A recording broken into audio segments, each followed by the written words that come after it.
Buenos días. Bueno, la prevalencia de las fracturas vertebrales es muy elevada y llega hasta casi un 30% encima de la población de más de 50 años. En la mayoría de las ocasiones, el manejo de estas fracturas es fundamentalmente de manejo del dolor, dejando como la presencia de una alteración de cifosis residual como algo secundario. Sin embargo, la presencia de estas fracturas se ha relacionado con una disminución en la calidad de vida e incluso mortalidad, muchas veces relacionada con las posibles alteraciones de los parámetros espinopélvicos. Este artículo, que es clásico, demostraba un aumento de la mortalidad debido a la hipercifosis por la presencia de fracturas vertebrales. Determinadas técnicas, de hecho, están intentando procurar mejorar todo lo que es el plano sagital de esas vértebras, la altura del cuerpo y disminuir la cifosis como un tratamiento para evitar los problemas en alteración del resto de los parámetros. Sin embargo, actualmente no existe ningún estudio que marque una buena relación entre qué incidencia tienen las diferentes fracturas sobre todos estos parámetros en su conjunto. Y su conocimiento lo que nos puede permitir es tratar de una forma más adecuada cada una de las fracturas. Por lo tanto, el objetivo que tenemos en ese trabajo es conocer la influencia que tienen las fracturas vertebrales osteoporóticas sobre los diferentes parámetros espinopélvicos, identificando qué elementos pueden alterar más dichos parámetros. Para ello, se realiza un estudio prospectivo sobre 249 pacientes que presentaban una o varias fracturas vertebrales osteoporóticas, en las cuales se realizaron las diferentes mediciones de los diferentes parámetros espinopélvicos y se registraron las diferentes características de las fracturas, como el número o localización, para ver qué influencia tenían cada una de estas sobre las alteraciones radiológicas. Se realizó un análisis epidemiológico y para el análisis final se realizó un estudio por grupos de máximo riesgo, como podía ser el número global de fracturas, el número de fracturas en cada región, alteraciones dependiendo del tipo de fractura y del tipo de angulación. Estos son los resultados que obtuvimos. Vimos que la edad media era de 77 años, con una angulación media de unos 12 grados y un aplastamiento del 30%. La mayoría de las fracturas se producían en la zona toracolumbar, casi un 60%, y la media de fracturas por pacientes era de 2,7.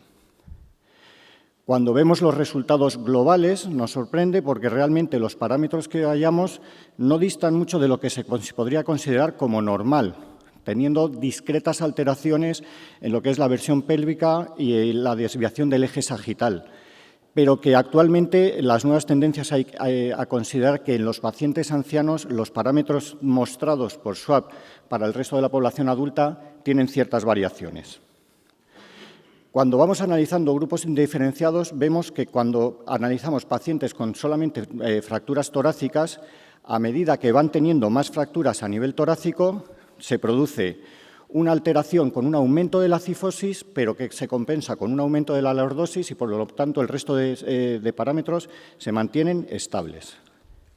Cuando vamos a las fracturas toracolumbares nos encontramos algo parecido, y es que a medida que aumenta el número de fracturas en esa charnela, realmente no existen grandes cambios a nivel de los parámetros espinopélvicos, compensándose unos con otros. Con respecto a las fracturas lumbares, había muy pocos pacientes que tenían solamente una fractura a nivel lumbar sin tener también fracturas en zona toracolumbar o torácica, por lo cual el análisis es más complicado y lo único que observamos es que se producía una disminución de la lordosis y de forma compensatoria una disminución de la cifosis, manteniéndose el resto de los ejes normales. Decidimos hacer un estudio sobre aquellos pacientes que estaban más descompensados de forma global. Y lo que nos encontramos en estos pacientes es que la diferencia con el resto es que la mayoría de las fracturas estaban a nivel lumbar. Tenían una mayor incidencia de fracturas a nivel lumbar. Con lo cual, volvimos a realizar el análisis viendo pacientes con fracturas a nivel lumbar o toracolumbar, aunque tuvieran asociados también fracturas a nivel torácico. Y lo que nos encontramos en este grupo, que es los valores que tenemos a la izquierda, es que realmente es el grupo más descompensado. Es decir, con pacientes con 3 o más fracturas vertebrales en región lumbar y toracolumbar asociada, se producía alteraciones en la dispersión pélvica, la lordosis, desviación del plano sagital y el resto de parámetros.